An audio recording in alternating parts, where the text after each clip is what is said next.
Bismillahirrahmanirrahim. Assalamualaikum warahmatullahi wabarakatuh. Kembali lagi bersama saya Bezi Manggala, masih di channel Guru SD, yaitu Guru Sekolah Desa, di mana kita akan membahas terkait dengan topik-topik menarik seputar generasi milenial. Yang pada video sebelumnya sudah kami jelaskan bahwa kami terinspirasi oleh kesederhanaan guru gembul yang mau dan mampu menyajikan materi-materi berdaging yang berbobot, yang keren-keren, isinya seputar agama, kontroversi, topik-topik filsafat, dan kekinian-kekinian lainnya melalui sebuah YouTube channel yang ditampilkan dengan cara yang sederhana, tapi justru dari kesederhanaan itu dagingnya keluar semua, ya.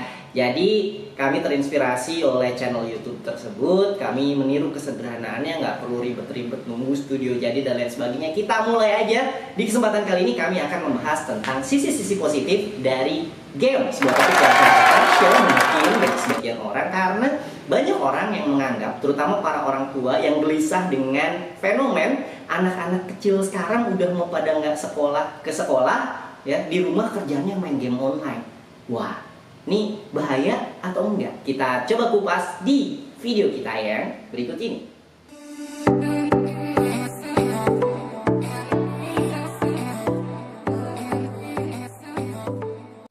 Baraya, saya mau membuat sebuah pengakuan. Ya, saya sendiri sebetulnya adalah seorang gamer yang bisa dibilang gamer yang cukup edik enggak juga sih sebenarnya. Tapi kalau boleh sedikit cerita tentang latar belakang saya bermain video game, itu waktu SD, kurang lebih sekitar kelas 6 SD saya memulai bermain video game itu dan memiliki kebiasaan jadinya main dulu PSX, ya, konsolnya PlayStation X, itu 6 jam sehari.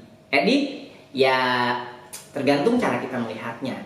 Tapi saya sendiri mengalami dan merasakan bahwa main game 6 jam sehari pada saat itu memberikan banyak sekali dampak positif dalam kehidupan saya. Di antaranya adalah pada saat itu, tahun sekitar 2004 mungkin, ya, bahasa Inggris terutama di kota kecil kami di Kabupaten Subang itu belum menjadi bahasa yang umum difahami oleh anak-anak sekolah. Ya, waktu itu orang masih kesulitan bahasa Inggris, beda sama zaman sekarang, ya. Anak saya aja yang masih bayi, dia ngomongnya udah pakai bahasa Inggris karena nonton Baby Shark-nya pakai bahasa Inggris gitu. Nah, tapi pada masa itu bahasa Inggris itu adalah bahasa yang belum umum difahami, dan karena saya main game 6 jam sehari, waktu itu main Harvest Moon, main Suikoden, ya. Jadinya saya merasa dan mengalami bahwa kemampuan bahasa Inggris saya pada saat itu bisa dibilang mungkin di atas rata-rata. Dan salah satu buktinya adalah ketika sekolah kami waktu itu mencari kandidat untuk orang bisa kuliah ke luar negeri, kepala sekolah itu memilih saya justru di antara 3.000-an siswa sekolah saya pada saat itu, SMA saya waktu itu. Padahal kalau dibilang karena saya pintar, enggak juga, karena saya ranking 39 dari 40 orang di kelas itu, ya. Tapi kenapa kepala sekolah waktu itu memilih saya? Bezi, coba kamu pelajari, ini ada peluang untuk studi di Perancis. Saya bilang, kenapa saya, Bu? Kan ada yang juara umum. Kata ibu kepala sekolah waktu itu, karena ibu menganggap kamu jago banget bahasa Inggris. Dan karena ini urusannya kuliah ke luar negeri, maka yang paling cocok untuk jadi kandidat, tugas ini itu adalah kamu, katanya. Oh, jadi salah satu hal positif yang saya alami dari main game 6 jam sehari pada saat itu adalah bisa bahasa Inggris gitu, ya. Tapi apakah harus main game untuk bisa bahasa Inggris? Pada saat itu adalah salah satu cara yang ampuh. Tapi ada syaratnya. Nah, apa aja syaratnya? Saya mau sedikit cerita sebelum kita bahas terkait dengan hal positif lain yang waktu itu saya alami sebagai seorang gamer. Bahwa kata game itu sendiri sebetulnya kalau dilihat dari Oxford Languages itu berasal dari bahasa Inggris sekitar tahun 1800-an Masehi akhir atau sekitar abad 19 akhir, yang merupakan sebuah dialek dalam bahasa Inggris dengan unknown origin, ya, asalnya tidak diketahui, yang sebetulnya merupakan sebutan untuk binatang buruan.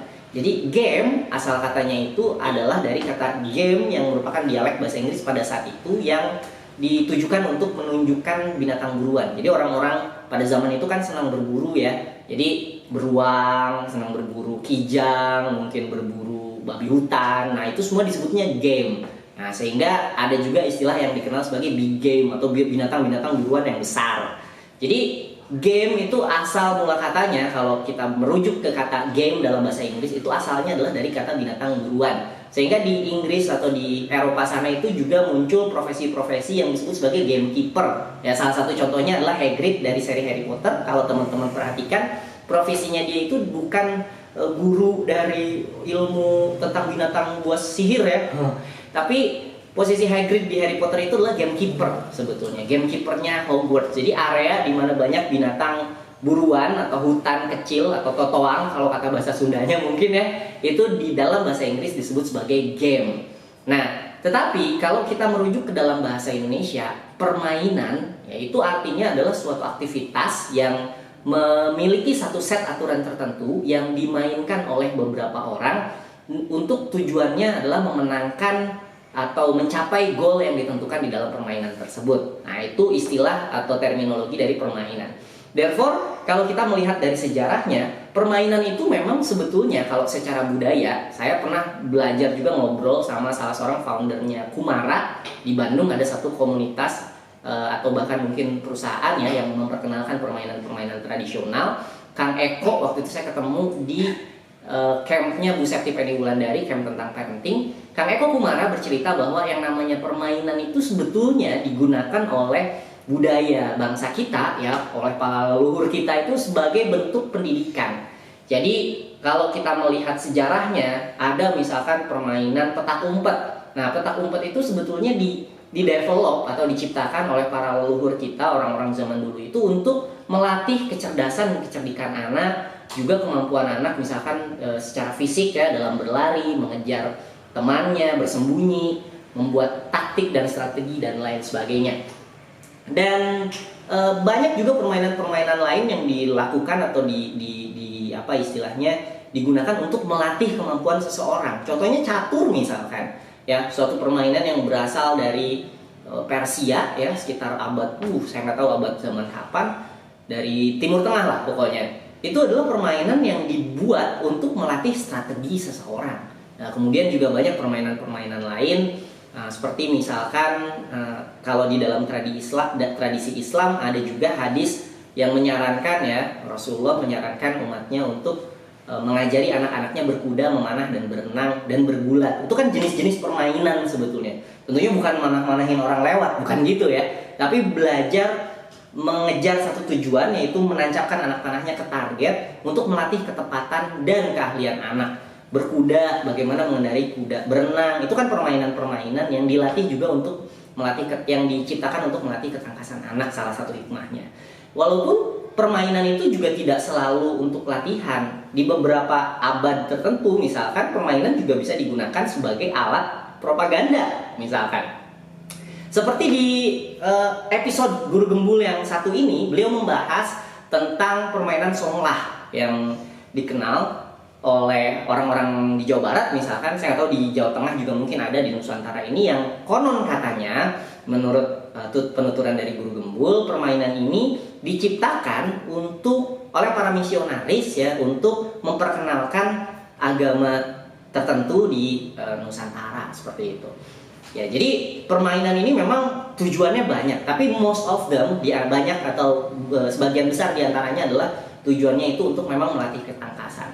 Nah, lalu ketika komputer kemudian pertama kali diciptakan ya, Alan Turing di Inggris berusaha mengenkripsi pesan-pesan rahasianya Jerman pada saat Perang Dunia Kedua.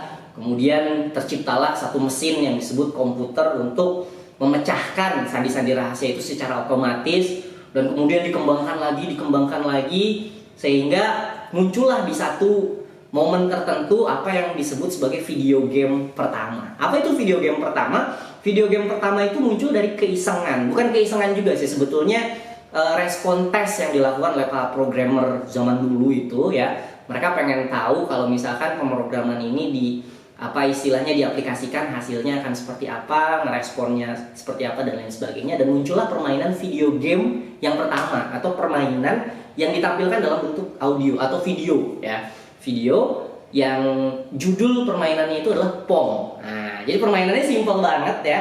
Jadi ada kayak dua, anggaplah bat pingpong gitu ya ceritanya di permainan video game itu, yang kemudian yang satu dikendalikan oleh komputer, yang satu lagi dikendalikan oleh si playernya, pemainnya, dan tung gitu, kayak main pingpong lah pokoknya.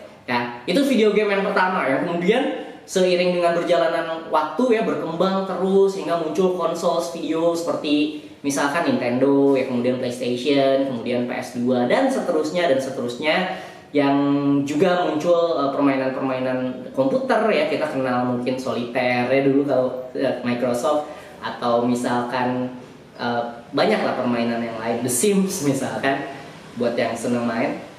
Dan akhirnya ya lama-kelamaan ketika era cellphone atau smartphone ini berkembang dengan zaman internet dan aplikasi digital, maka muncullah yang disebut sebagai game online, di mana permainan video gamenya itu pindah ke handphone ya, dengan bisnis model yang berbeda dari permainan-permainan konsol dan permainan PC, dimainkan oleh orang-orang atau semua orang yang bisa mengakses handphone, bukan hanya anak-anak tetapi juga orang dewasa, bahkan saya sendiri juga main mobile game online.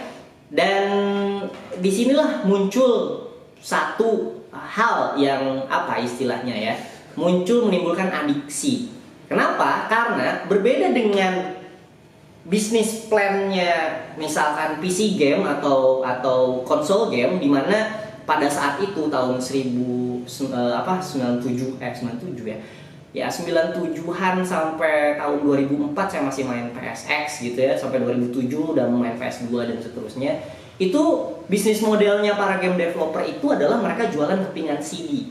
Jadi mereka nggak mau tahu nih orang main gamenya berapa lama, seberapa sering, ya berapa jam sekali. Mereka nggak mau tahu. Yang penting kepingan CD-nya kejual. Jadi tujuan para game developer dan para konsol developer pada saat itu adalah bagaimana caranya bisa menjual sebanyak-banyaknya kepingan CD. Sehingga yang terjadi pada saat itu bagi para gamer itu adalah masa keemasannya dunia game, dimana game-game yang super berkualitas tuh keluar ya. Kalau di game Jepang tuh ada Final Fantasy misalkan, satu romance yang dikisahkan dengan bentuk visual yang sangat indah dan laku banget, banyak banget pemainnya dan suka dengan kisah-kisahnya, suka dengan gameplaynya, suka dengan visualnya seperti apa. Sampai-sampai ketika sekarang grafik game itu makin bagus, dibuat ulang, di remake ya, Final Fantasy 7 kalau nggak salah, yang Cloud series itu bareng sama Tifa, bareng sama Iris, teman-temannya itulah. Kenapa? Karena di era keemasan video game itu orang-orang tuh seneng, selain mainnya, selain memang seneng bermain gitu ya, mereka juga suka dengan fitur-fitur yang ditampilkan di dalam video game tersebut.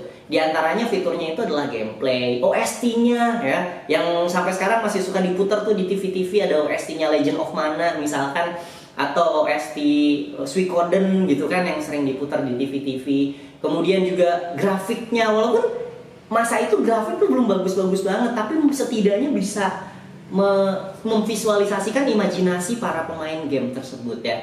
Kemudian jelas juga gameplaynya yang memberikan tantangan, story-nya ya, bagaimana mereka bisa melibatkan perasaan, merasa terlibat di situ. Itu membuat game pada zaman konsol itu disebut juga sebagai era kemasan video game. Berbeda dengan di zaman mobile ini, di mana para game developer itu tentunya make cuannya atau make money-nya itu selain dari jumlah download, itu juga dari seberapa sering dan seberapa lama, juga di jam berapa aja para pemain itu main game. Kenapa? Karena hubungannya sama iklan. Kalau dulu bisnis modelnya itu adalah jual kepingan CD game ya. Kemudian sempat pindah ke era lisensi, sekarang misalkan dengan Steam dan kawan-kawan itu jualan lisensi gamenya ya, bisa di-download tapi beli lisensinya. Nah, kalau di era mobile game itu justru yang bisnis model atau yang menciptakan uang dari ngejual game itu adalah kalau pemainnya semakin sering main game ya. Game time-nya, main gamenya berapa lama dalam sehari, berapa banyak yang mainin pada saat yang sama, sehingga para game developer berpikir keras untuk mereka kadang sacrificing ya, atau mengorbankan gameplay, kadang mengorbankan visual, kadang mengorbankan stories, sehingga di mobile game itu lebih banyak hal-hal yang menciptakan adiksi. Contohnya apa? Contohnya adalah promo promo top up misalkan. Ya kalau top upnya hari ini kamu dapat bonus ini kayak gitu. Karena memang dari situ para game developernya dapat duit ya, sehingga mobile game ini kalau bagi para pemain konsol di era kemasan banyak yang bikin annoying sebenarnya. Nah, tapi hal ini juga yang kemudian di sisi lain bikin banyak anak muda generasi sekarang yang mungkin tidak pernah terpapar oleh video game konsol ya, atau mungkin Bahkan saya ngecek beberapa anak magang saya, mereka nggak tahu The Sims itu apa gitu, kasihan banget gitu. Mereka tahunya cuma game online gitu. Mereka tahunya cuma game online dan yang mereka addicted in a way ya, karena banyak promonya game online itu.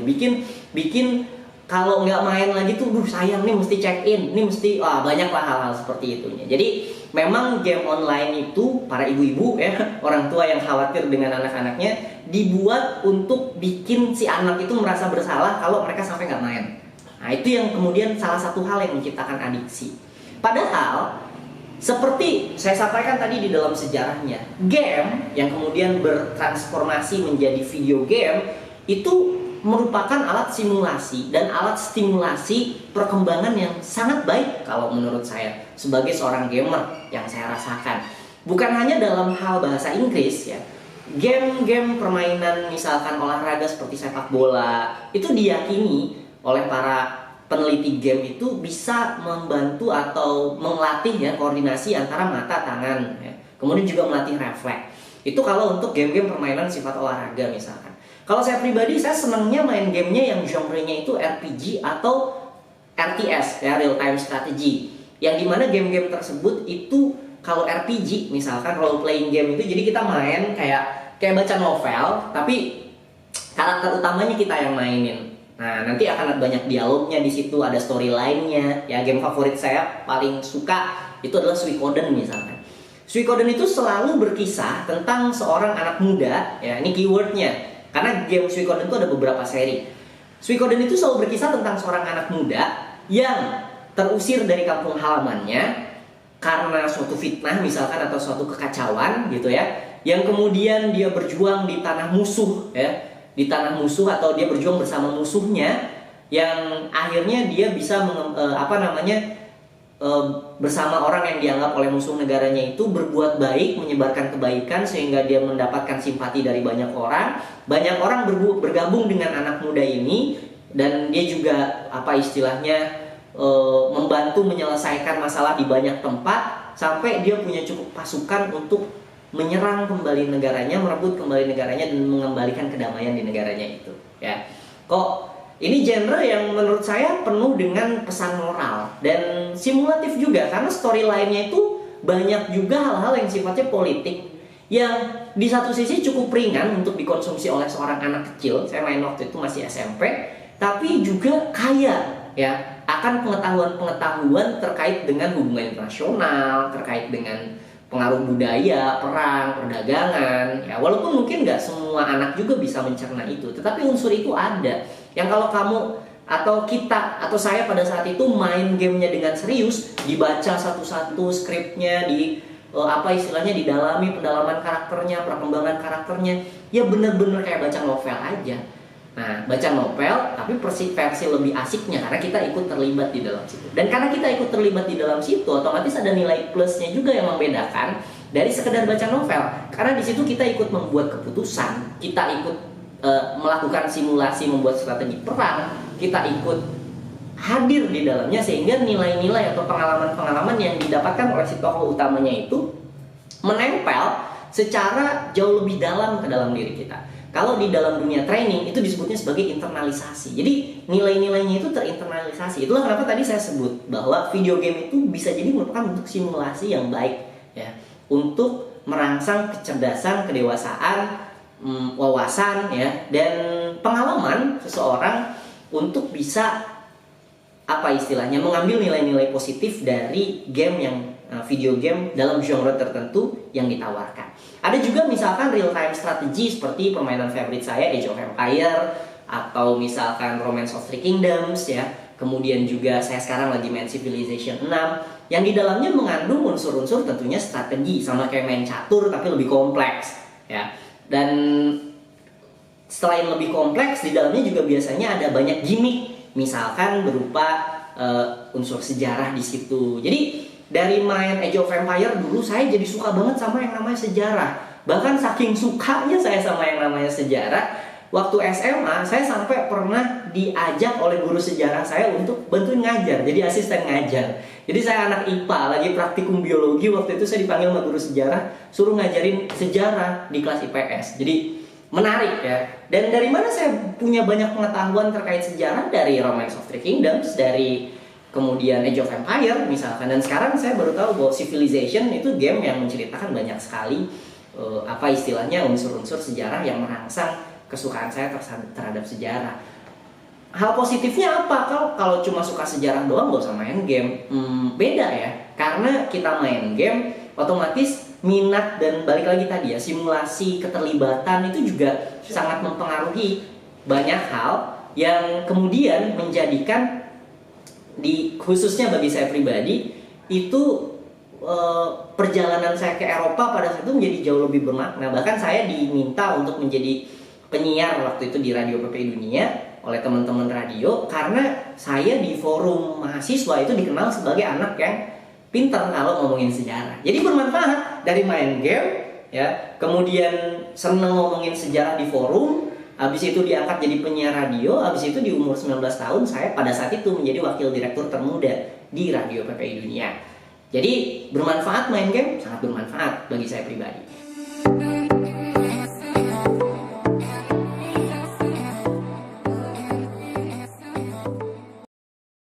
Nah, meskipun begitu, saya pun mengakui bahwa video game itu juga sebetulnya memiliki dampak-dampak negatif. Apa aja dampak negatifnya dan bagaimana cara menghindari dampak-dampak negatif dari video game tersebut, kita akan saksikan di video kita yang berikutnya. Saya Bezi Gali Mangala, Assalamualaikum warahmatullahi wabarakatuh.